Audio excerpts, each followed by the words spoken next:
ได้แล้วมันมันมันนี่มันนี่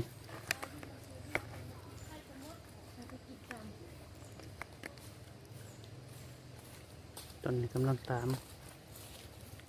พอแล้วบ่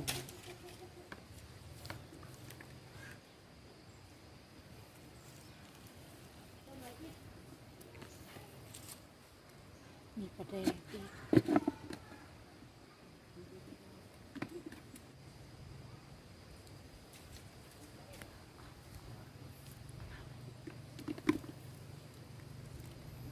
ก็เป็นว่ากิน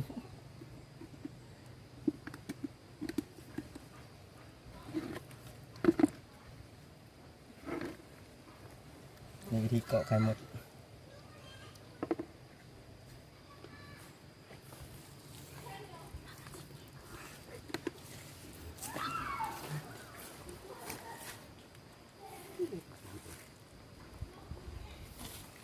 ตามเด่นเกาะใส่เอาไข่เกาะมันเคยบลอดมา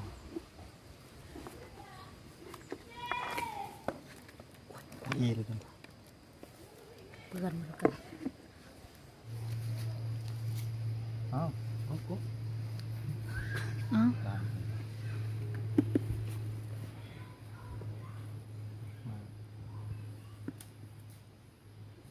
ประกบ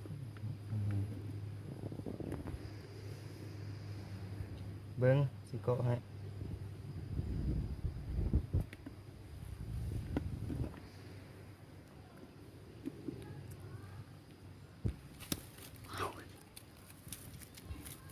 เดี๋ยวพาต่อมาหนึ่งสิ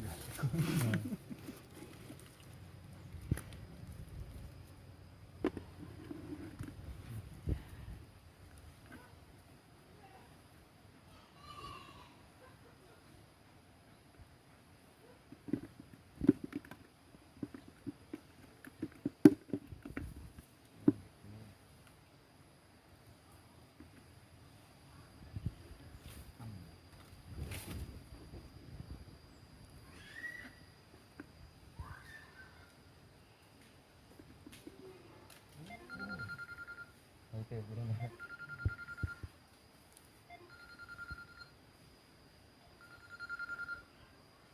แองยูน้องปลาน้องเคาน์เตอร์เนี่ยต้นเดือน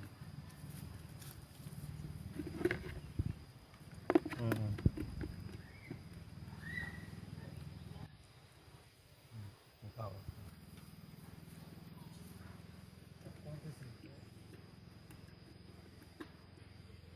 มันนั่นเหรอ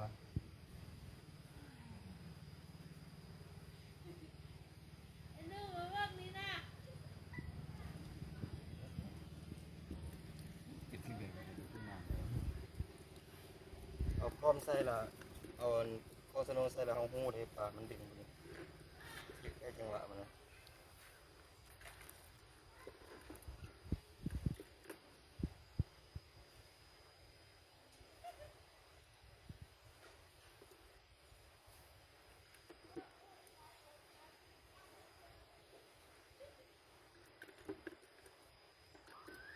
นั่นแหละที่มันให้มันนั่น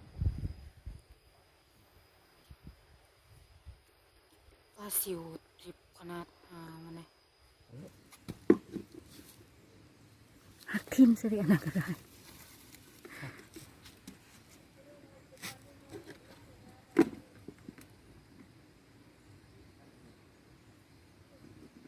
ก็วานลงหลายเอง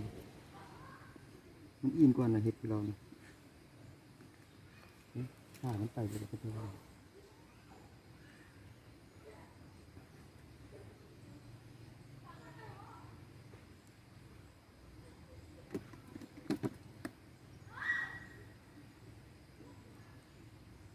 มีคนล็อกนี่เลยเอาฟองสโนว์ตามโอ้มันเด็กเกิน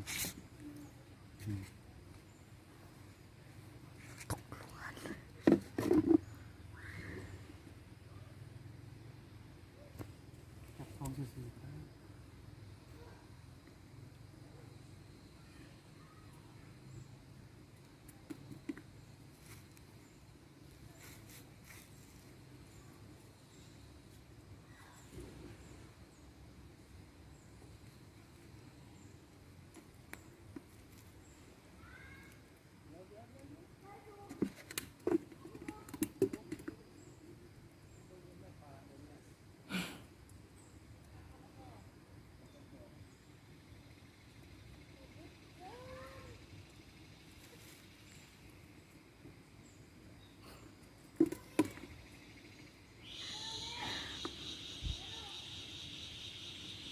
มันหัวหน้ามากแล้วบอก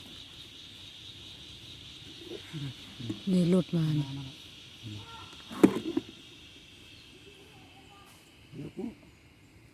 อุ้ยป่านี่ก็จิ้มดึกเลยเอามา เราก็ไปหัวหน้ามา